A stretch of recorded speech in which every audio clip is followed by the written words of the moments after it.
إلى بروتوكول الخاص بتوزيع الميداليات، ويتقدم في هذه اللحظات السيد باتريس موتسيبي رئيس الاتحاد الإفريقي لكرة القدم، وبصحبته رئيس الاتحاد الدولي لكرة القدم السيد جاني انفانتينو.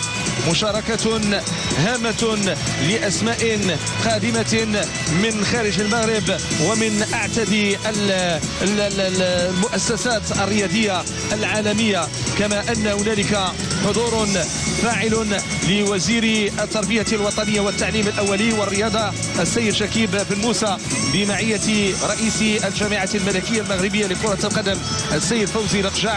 وهنا نشاهد الخطى من جانب رئيس الاتحاد الافريقي وايضا رئيس الاتحاد الدولي لكرة القدم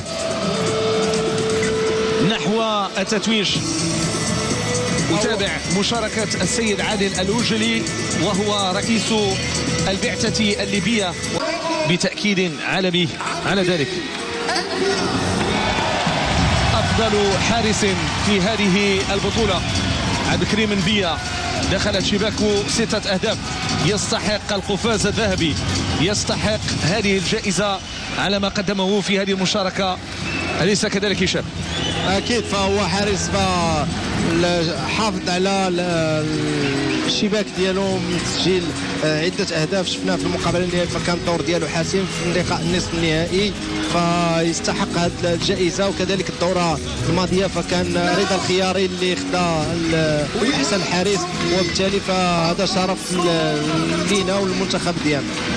عبد الكريم نبية أفضل حارس في البطولة، يحوز إذن هذا القفاز الفضي.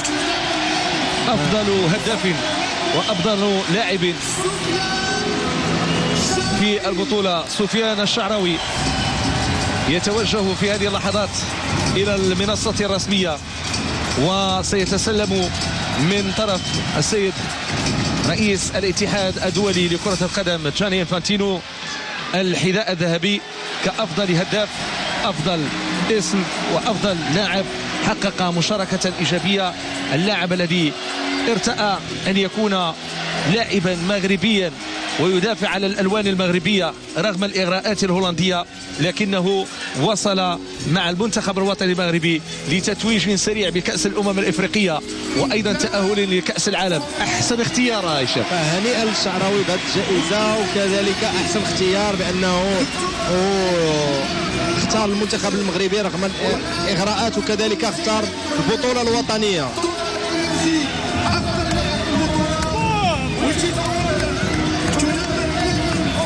بلال البقالي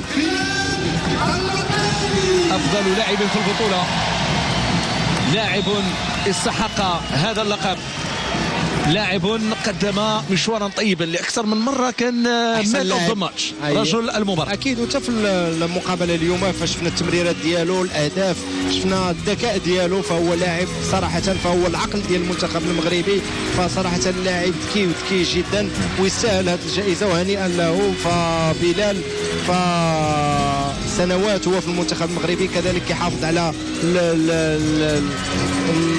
المجهود ديالو، ما كيمشيش ليه هباء منثورا كما كنقولوا. فصراحه فالاحتراف ديالو المشوار ديالو كيفاش خداه بعد الانتقال من دينامو لفرنسا، فهو في خط تصاعدي. مان اوف ذا شامبيونشيب، مان اوف ذا كومبيتيشن، رجل حقق اداء قويا في هذه البطوله. بطل كأس افريقيا 2024 المنتخب الوطني المغربي لكرة القدم، ومن خلال هذا الطريق السالك إلى البوديوم وهذا الاعتراف الجميل من جانب المنتخب الأنغولي يظهر أنه لدينا صعود موفق وتتويج مستحق.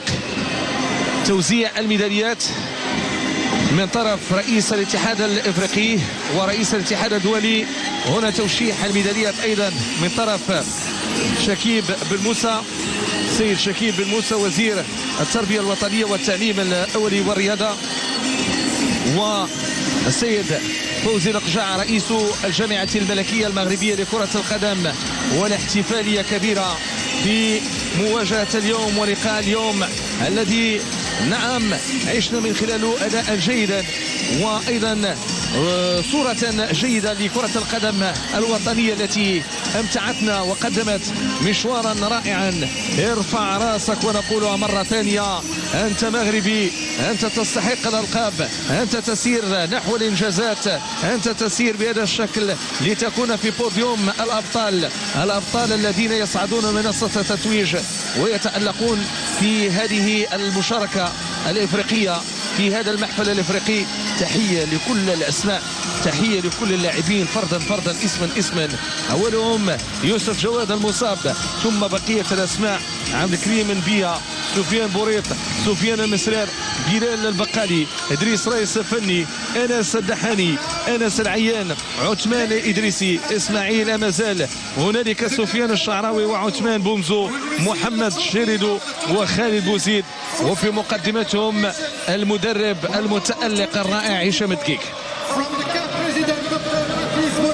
كأس إفريقيا 2024 بين يدي رئيس الاتحاد الدولي لكرة القدم جاني انفانتينو ورئيس الاتحاد الافريقي لكرة القدم باتريس موتسيبي، وتسلم في هذه اللحظات الى عميد المنتخب الوطني المغربي لكرة القدم داخل القاعة. ألف مليون مبروك، ألف مليون مبروك. نحن الأبطال، كأس الأمم الأفريقية مغربية خالصة. المغرب يتوج للمرة الثالثة بشكل رسمي ويحمل الكأس بشكل رسمي في حفل بهيج وفي مساء رائع وفي أمسية خالصة هنا بمدينة الرباط. احتفالية كبيرة هشام. أكيد احتفالية كبيرة وأجواء رائعة واحتفال كبير.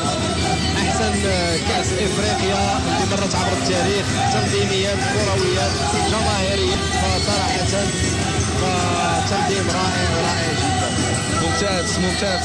وهذه كنشوفوا الكاس التي تحمل من طرف العميد المسرات اللي قام بجهود كبير، ايضا العميد المسرات في هذه المشاركه ايضا الافريقيه. اللاعبين كاملين قاموا بمجهود كبير، مشكورين المجهودات ديالهم، فالحمد لله ما مشاتش في الخوا. فاللقب الثالث فهو لقب غالي علينا لانه بالارض ديالنا بالبلاد ديالنا، فخصنا نحافظوا عليه. فالحمد لله للاعبين، لا الطاقم التقني لا الطاقم الطبي، نعم. فمشكورين وهنيئا لهم. هنيئا للجميع. اذا مشاهدينا الكرام، بعد هذا الاحتفال، بعد هذه المتابعه، هنيئا لكل هذا الطاقم ولكل الجماهير ولكل المساندين. هذا محمد عدالي كيحييكم من داخل قاع المغطاة تابع المجمع الرياضي الامير بن عبد الله بمدينه الرباط. شكرا لكم على متابعتكم، نلقاكم في قادم المواعيد الرياضيه. الى اللقاء.